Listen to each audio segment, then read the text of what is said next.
As an employer, there are some steps you can take to ensure that visually disabled employees are not subjected to workplace discrimination. 1. Provide reasonable accommodations. Make necessary modifications or accommodations to the workplace to ensure that visually disabled employees can perform their job duties effectively. This may include assistive technology, accessible documents, or providing a guide or assistant if needed. To sensitize employees, educate all employees about visual disabilities, their challenges, and dispel any misconceptions or stereotypes. Foster a culture of inclusivity and ensure that all employees treat one another with respect and dignity.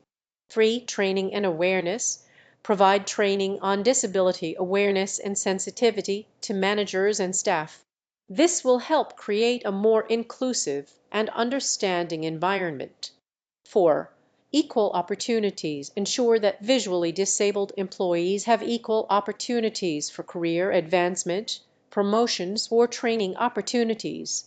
This can be done by evaluating employees based on their qualifications, skills, and performance rather than their disability.